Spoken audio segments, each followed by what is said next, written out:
The waiting season is the time for you to draw even closer to the Lord. Your prayers should pick up. Your readings should pick up. The good things that you do should pick up. It shouldn't fall off. And that's how we get off track, because when we're going through a season, we say, oh, I'm just yet waiting on the Lord. Waiting, waiting, waiting. Ain't nothing happening, but I'm waiting on the Lord. But what are you doing in the wait? Are you waiting on the Lord and watching a bunch of drama-filled TV? Are you waiting on the Lord and going out every weekend to party and hang? Are you waiting on the Lord and fussing and cussing everybody out at every opportunity? Are you waiting on the Lord and entertaining gossip and slandering people and doing all these things? What are you doing in the wait? Because in your waiting is when you draw closer to the source. That's what should happen in the wait. You see, this is going backwards, because abound is, that's where you get to after the wait. That's the overflowing, right? But in the waiting, you're getting closer to God because he is your source. And whatever you're doing in your waiting process, that's the thing that is supplying your, I would say, your energy.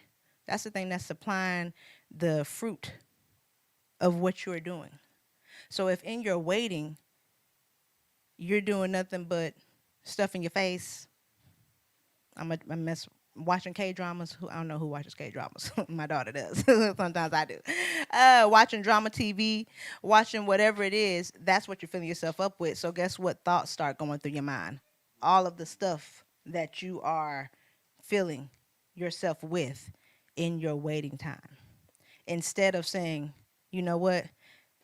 I didn't get that job, but Lord, I trust you and know that you are going to carry me through.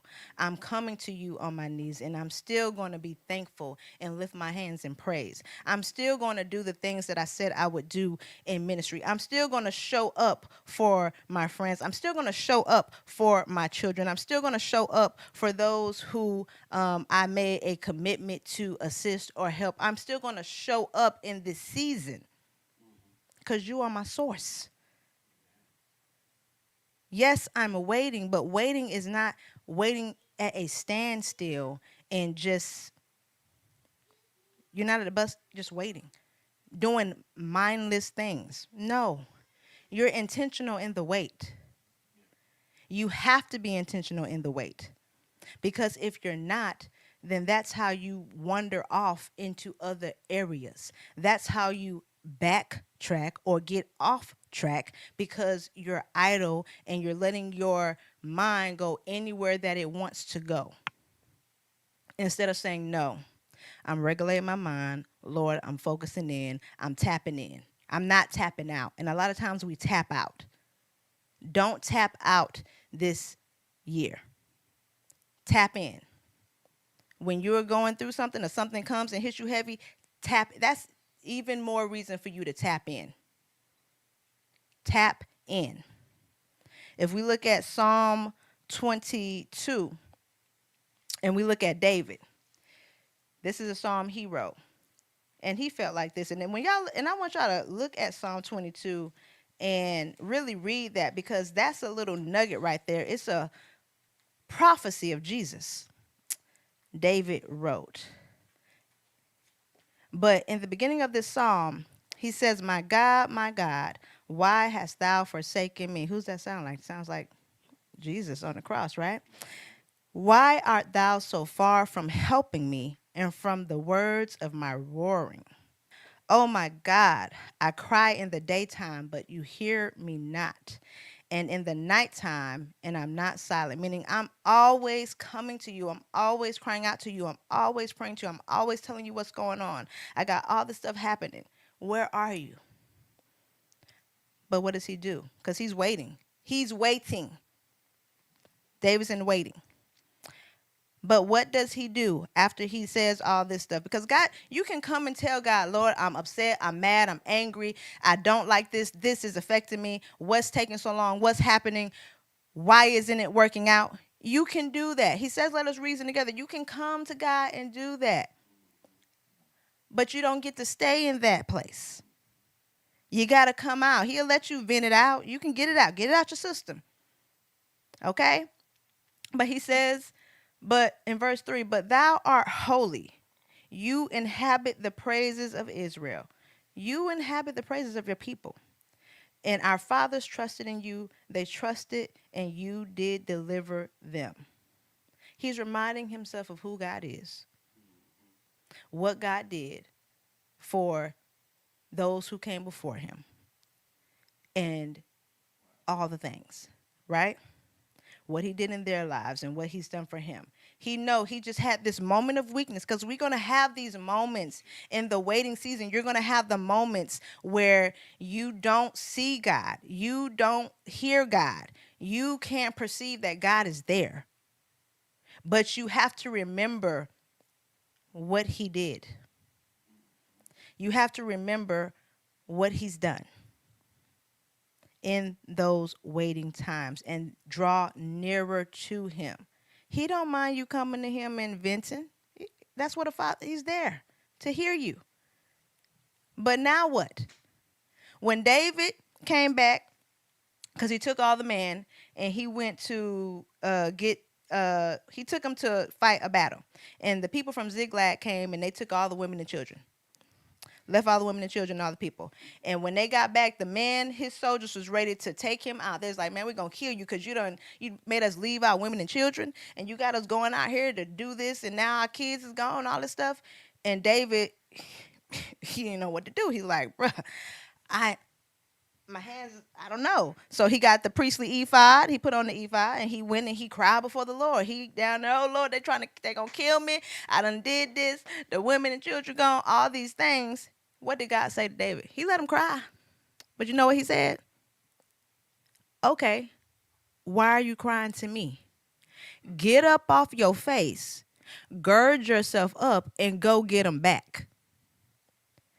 There is no rocket science thing. Sometimes we're waiting on this super miraculous miracle thing to happen, but there are things that God has placed in your hands. He has taught David. He said, teach my hands to fight and be able to war. He's taught you how to do certain things. He's giving you through experience the skills that you need. So a lot of times we're crying to God, oh, I don't have the money for this. Oh, I can't do this, Lord. I can't do the things I need to do. And he's saying, why are you crying to me? Get up and use the skills that I have given you, that you have gained throughout the time, and apply them and get what it is that you need. We sit on these skills and we cry and we have temper tantrums and we want God to just fix it, Jesus. And Jesus saying, fix it. I help fix it. You can do it. Come on. Come on now. You can do it. But we want to be little babies. That's what babies do. They can, some babies, how they try to play you sometimes. They can do stuff, but they'll act like they can't, so you do it for them. And Jesus said, I'm not going to do that because I've given you what you need. Now, does God perform miracles? Yes. Does God do supernatural things? Yes. But there are times in our lives he expects you to pick yourself up and go do a thing. Why are you letting the enemy beat you on top of your head? Why are you letting him say all these things to you? Why are you just sitting there taking it? Stop him. Tell him to shut up. Get out my face. Get behind me, because that's not what God told me. Amen. It's simple. But we make it complicated because we don't want to do the work. It's that simple. Once God told David that, David said, bet. He got up and they went and they got all their wives and kids back. Okay? And the men were like, yeah, we love you again, David. You see how people figure that 1 minute they with you, the next minute no. They was like, we're going to kill you, bruh. And then they was like, oh, you got them back? Man, you good. You good. You good. But that's how it is. And we have to remember we're waiting, but in our waiting, we're drawing near to God. And in our waiting, Use what you have. Use the skills that he has placed in you, the mind that he has given you, the experiences that you have gone through that have got you to this point, the lessons you've learned to help you navigate through the phase or the journey or whatever it is that you're facing at the time. You have to, or you will be in a constant state of doubt, a constant state of worry, anxiety, fear, not knowing, unsure, insecure. That's not where you want to be. That's not where he wants you to be. So, yeah, you can come, like your kids, they come and they cry on your shoulder. Oh, my friend, they hurt my feelings. Oh, you let them cry and get it out. And then once they get it out, like you say, okay, suck it up. Bump them friends. Move, Move on. That's why I tell my kids, bump them friends. They ain't your friends anyway. If they was, da da da da da. If they your friends, this. But, I'm a little bit more tougher. I just be like, look, I'm so sorry to hear that, but who cares? No, I don't tell them who cares, but I do say, like, man, bump them. If they ride with you, then they ride with you. If they care, then this is how they show up. If this, that, and the third, because a lot with kids today is all about the friends and all that stuff. But pull yourself up. Use what God's giving you. Stay connected and focused on him. It's a focus on God, and your faith in God will increase, and he will strengthen you. Now we get to our last one. Be still. Be still. Y'all remember, abound, overflow. Waiting, you drawing closer to God. Be still. That's Psalm 46, verse 10. And we've heard this. The other one, y'all heard that song, They That Wait on the Lord. I hope this makes you look at these scriptures in a different way. And these songs as you hear them in a different way. Okay? Be still and know that I am God. That's the song. Psalm 46, verse 10. Be still and know that I am God. I will be exalted among the heathen. I will be exalted in the earth. Okay?